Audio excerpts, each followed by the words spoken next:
Kids make mistakes. Angela Johnson is all for the changes in the no-tolerance policy in schools. With having 2 boys, she knows firsthand how innocent mistakes can land a student in serious trouble. Some things could be accidental. They could have had it in their pants pockets with pockets from weekend, and then we washed the clothes and they didn't realize it was still in there, or they could have been using that something that morning and they didn't mean to stick it in their pocket and kind of just ran out the house. Angela says her nephew was suspended for 3 days for bringing a nail file to school just this year. Just another reason why she thinks these new changes to the guidelines will only help the situation. And Anissa Jimenez with the Athens-Clarke County School District agrees. But at the same time, she says there will still be protocol to go through to ensure the changes don't jeopardize school safety. Our students would go through a hearing process, and a trained hearing officer would question them. And so in that process, we would be able to determine intent and look at the type of object to be able to make the best possible decision. Officials with the Athens-Clarke County School District aren't the only ones that are excited about this new bill. I spoke with the superintendent of Jackson County today, and he tells me not only is he excited, but he says it's also going to give administrators and teachers the chance to do what they're paid to do anyway.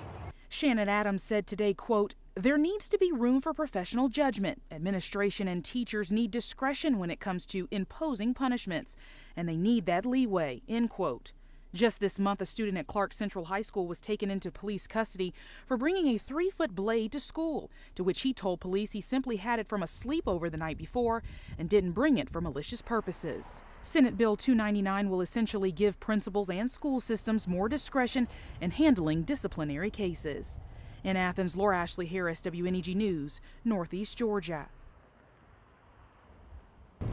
It's distinctive, the dancing blue lights on top of an officer's car, something you definitely don't want to see in your rearview mirror. But according to Sergeant Dale Cash with Gainesville PD, a lot more drivers will be experiencing it.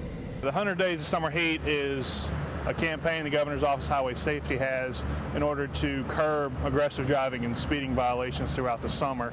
He says the statewide program isn't to annoy drivers, but rather to save lives. Sergeant Cash says there is a lot more traffic on the roads during the summer months, with people traveling, attending parties, and other activities. And this is just another way for police departments in the area to make their presence known and keep the roads as safe as possible. But this year, if you're caught speeding, you may be getting fined more than usual, thanks to a new Georgia law. The super speeder law is anything where you're speeding more than 85 miles an hour on a multi-lane road, whether it's something like Dawsonville Highway in Gainesville or the interstate or 365 up in Toccoa. And on 2-lane roads, it's over 75 miles per hour. Once you're convicted of that, the state will send you a fee for $200 more in order to constitute a super speeder. 100 Days of Summer Heat usually starts in mid-May and runs just a little after Labor Day. In Gainesville, Laura Ashley Harris, WNEG News, Northeast Georgia. Republican-turned-Democrat Senator Arlen Specter of Pennsylvania was ousted from his seat after a 30-year career. But Specter's defeat wasn't the only political shock.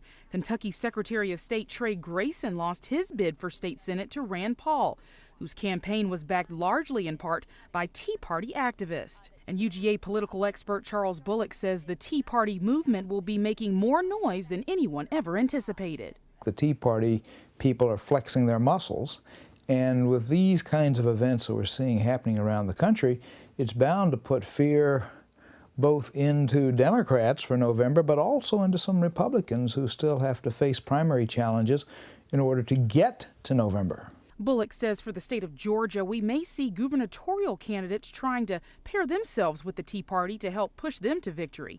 But he adds they won't be the only ones. After all, we're also going to have a primary on the Republican side to choose an attorney general, to choose a candidate for Secretary of State, for insurance commissioner. Bullock says he sees Georgia becoming a real test case in terms of how much influence the Tea Party actually has on upcoming elections. Laura Ashley Harris, WNEG News, Northeast Georgia. L.A. Harris in for Cody today doing sports. You say you're starting to work out like that too? I've been working out like that, and it definitely does work. I can see. But what you got for sports? Well, I saw some other people working out today. The NCAA championships are in town, and there's some UGA players are taking advantage of home court. We got the details coming up next in sports. Now sports on WNEG News. L.A. Harris in tonight for Cody Chaffins. The NCAA Tennis Championships resumed today with some hard-court play on the courts. And for the Lady Dogs, it was an exceptional day. UGA sophomore Naja Gilchrist got things going on court 1 early as she dominated Old Dominion junior Nadine Fahm in straight sets. 48th ranked Gilchrist improved her record to 21-12 on the season. And even though the score didn't reflect it, she says the convincing win over the 25th ranked Fahm was a tough battle. I was just thinking about, okay, just keep doing what I'm doing, was just keeping the ball in and making her miss, which is what I kept doing, and, you know, just keep penetrating my shots and just keep it on the go. I didn't want to, like, let go and let her slip back into the match. So I was just telling myself, you know, just to keep the ball in. And Gilchrist wasn't the only Lady Dog getting it done on the court today. Her doubles partner Chelsea Gullickson also won her match in straight sets against Northwestern State sophomore Martina Rubzova. The 12th ranked Gullickson will be in action tomorrow along with Gilchrist in the second round of the championships.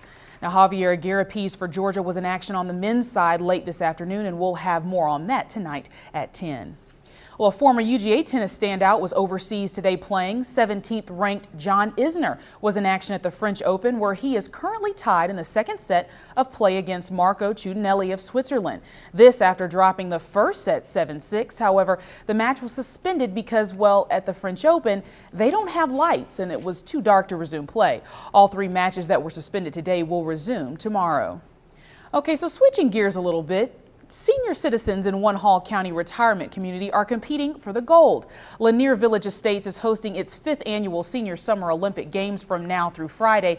Today they kicked off the games with an opening ceremony, and the first competition was a bocce ball tournament. We talked to one couple who not only competed but are also celebrating their 64th wedding anniversary. It's a lot of fun, and you make a lot of friends. So, you know, it's just great to be involved in things. Well, no, I wouldn't say I'm the top, but I'm somewhere near the bottom. Johnny and Lori Johnson are both 84 years young. We're told about 80 residents will compete in this week's games. The most popular tournament is the Egg Spoon Relay. All right, on to some NBA. So much for the Lake Show. That is, if Steve Nash and the Suns have anything to say about it. The Lakers got burned by the Suns last night in a scoring frenzy, 115-106. Nash, who was playing with a broken nose, managed to drop 15 points and tally 8 assists, just behind Amari Stoudemire, who led Phoenix with 21 points. With the series knotted at 2 games apiece, LA is going back home for Game 5, where they are 7-0 in the playoffs. And while the West Coast finals are all tied up over here in the East, the Orlando Magic is trying to put themselves in a similar situation, but they definitely have a lot of work to do. And after avoiding a sweep by winning Game 4 against the Boston Celtics, Dwight Howard says he has definitely learned something for sure. That it wasn't over. Even though we knew we were down 0-3, you have to win 4 games to win a series, and I just kept. After we lost a game, I was like, oh man, I feel so bad, and I just kept telling myself, don't stop, don't give up, just keep fighting. Meanwhile, the Celtics took to the hardwood this morning, putting in a little work before Game 5 tonight, and according to some of the Boston players, it's time to finish the series.